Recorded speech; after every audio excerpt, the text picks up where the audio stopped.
दोस्तों, जो एम्प्लॉयज़ होते हैं वो लोग अपना इनकम टैक्स रिटर्न बड़े आराम से खुद ही फाइल कर सकते हैं।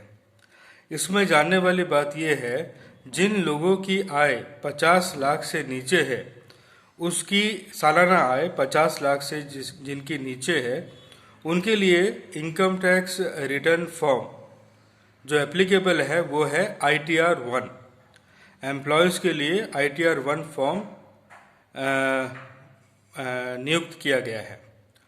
तो जिनकी दूसरे सोर्सेज से आय नहीं है, जैसे कि income from house property, income from capital gains, income from house business and profession, और जिनकी सिर्फ सैलरी से ही इनकम होती है, सैलरी ही उनको मिलती है, वो लोग बड़े आराम से ITR-1 फॉर्म को फिलअप कर सकते हैं।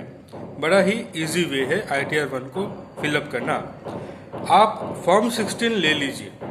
फॉर्म 16 अपने पास होना चाहिए और उनका जो डेटा फिलअप किया हुआ है फॉर्म 16 के अंदर, उस डेटा को एज इट इज़ आप ITR-1 में फॉर्म फिलअप कर लीजिए। इसमें आपको एक एडिशनल काम जो करना होगा वो होगा बैंक का इंटरेस्ट निकालना।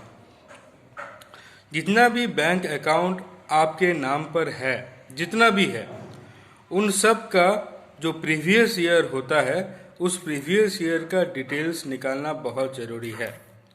उससे हम लोग को पता चलेगा कि बैंक ने आपको पिछले साल कितनी इंटरेस्ट दी। उस टोटल इंटरेस्ट को आप कैलकुलेट कर लीजिए। ठीक है दोस्तों। अच्छा, इसमें और एक लाभ ये है कि सेक्शन 80 TTA के अंदर में आपको इंटरेस्ट एग्जम्पशन मिलता है 10,000 रुपये तक का। तो इसमें यही चीज़ है कि जब आप ITR-1 फॉर्म को फिलअप करोगे तो सारा डेटा को फिलअप कर लेने के बाद फॉर्म 16 के हिसाब से आप एक इंटरेस्ट ऑन सेविंग्स का जो कॉलम होता है ITR-1 में, उसमें आप सेविंग्स बैंक से जितनी भी इंटरेस्ट आपको मिली है उसको आप रिकॉर्ड कर लीजिए। ठीक है। और जो डिडक्शंस का जो चैप्टर है, चैप्टर 6A जो ITR फॉर्म में है, उसमें देखिएगा आपको नीचे ही स्क्रॉल करने से मिलेगा सेक्शन 80 TTA।